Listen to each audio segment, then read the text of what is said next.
5 साल, हाँ पूरे 5 साल से दो नाम भारतीय जेल की सलाखों के पीछे हैं, उमर खालिद और शर्जील इमाम।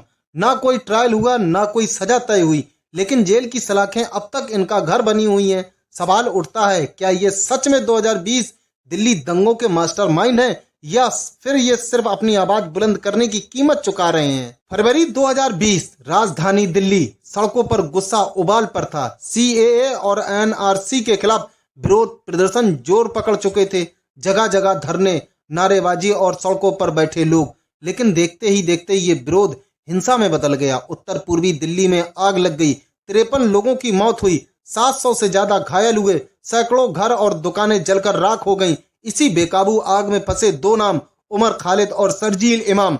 दिल्ली पुलिस का दावा है कि ये दंगे अचानक नहीं भड़के, बल्कि एक सोची समझी साजिश का नतीजा थे, और इस साजिश की पटकथा लिखी थी कुछ खास लोगों ने। चार्जशीट के पन्नों में पुलिस ने सीधे तौर पर इन दोनों पर उंगली उठाई। दिल्ली पुलिस का कहना है कि उनके पास ढेरों सबूत हैं। 3000 पन्नों की चार्जशीट, गवाहों के बयान, डिजिटल डेटा और व्हाट्सएप चैट और भड़काऊ भाषणों की क्लिप। इन सबूतों के आधार पर पुलिस का आरोप है कि उमर और शर्जील ने लोगों को उकसाया, भीड़ को संगठित किया और दिल्ली को जलाने की तैयारी की। पुलिस की नजर में ये महज प्रदर्शनकारी नहीं, बल्कि दंगे की साजिश के सूत्रधार थे। लेकिन दूसरी तरफ एक और कहानी है। समर्थकों का कहना है ये दोनों महज आवाज उठाने वाले युवा हैं। इन्होंने सरकार की नीतियों के खिलाफ बोला और इसकी सजा इन्हें जेल में रहकर दी जा रही है। समर्थक पूछते हैं, अगर ये सच में मास्टरमाइंड है तो 5 साल बाद भी ट्रायल क्यों पूरा नहीं हुआ? जिन लोगों पर सीधा हिंसा का आरोप था, जैसे शाहरुख पठान जिसने बंदूक लहराई थी, उसे जमानत मिल गई, तो फिर उमर और शर्जील क्यों नहीं? वहीं आलोचक कहते हैं, नहीं, ये मामला इतना सीधा नहीं है। इनके भाषणों और विचारधारा से साफ है कि ये देश के खिलाफ एक गहरी साजिश रच रहे थे। आलोचक ये भी सवाल करते हैं, इनके पुराने साथी जैसे कन्हैया कुमार या सहला रशीद आज क्यों चुप हैं? क्यों ये लोग खुलकर इनके समर्थन में सामने नहीं आते?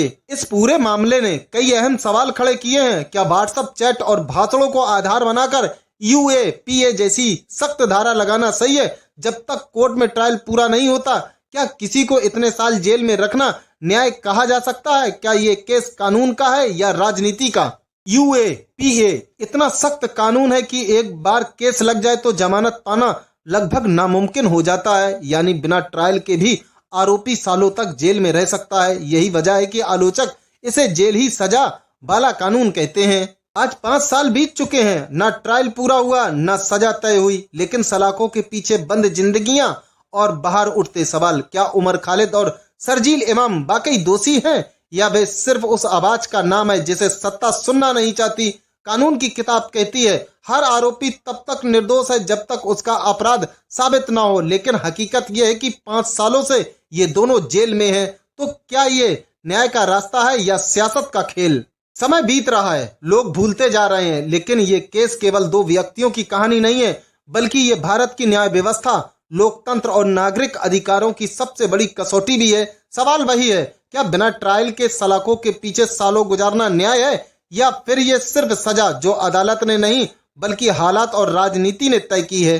फिलहाल के लिए इतना ही। आप देखते रहिए ME24 न्यूज।